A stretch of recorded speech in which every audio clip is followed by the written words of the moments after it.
Derek's eyebrows shot up. "Aren't you one of our guards?" Clark shook his head. "Not today." He glanced down the hall, then disappeared, his boots echoing in the distance. At 2:55 p.m., two other guards appeared outside Eric and Derek's cell. They nodded, unlocking the heavy door with a loud click. Eric and Derek rose. The guards took their positions behind them, their expressions stony, as they guided Eric and Derek down the long, echoing hallways. They passed through thick metal doors, each one clanging shut with a finality that seemed to echo for miles. Finally, they reached the last door, which led outside to the fenced cage.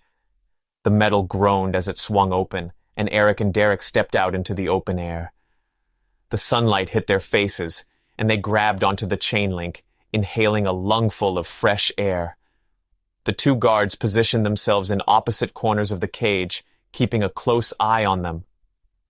Meanwhile, in another location, Tatiana stood with a technician in a bright control room. She wore her yellow robe, the hood casting a shadow over her face. The technician held up a metal hoop lined with plastic explosives and pointed to the attached detonator. "It's all set," he said. "The hoop has enough plastic explosives to blast a hole in the cage ceiling. The detonator's on a 10-second timer, so once you place it, get clear." Tatiana nodded, her gaze steady.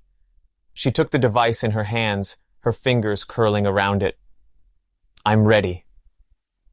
The technician activated the timer with a click, and Tatiana vanished, instantly reappearing on top of the cage. Below her, Eric and Derek spotted her immediately. They exchanged a quick glance, then followed her instructions, diving behind the two guards. Tatiana set the explosive hoop on the top of the cage. Then, in a flash, she was gone. The guards barely had time to glance up, confused by the movement, when the bomb detonated. A loud explosion echoed across the prison grounds as a perfectly round hole blasted through the top of the cage, sending shards of metal and smoke into the air. The guards' bodies, that slumped unconscious to the floor, protected Eric and Derek from the shrapnel. In less than a second, Eric and Derek teleported to freedom to join Tatiana,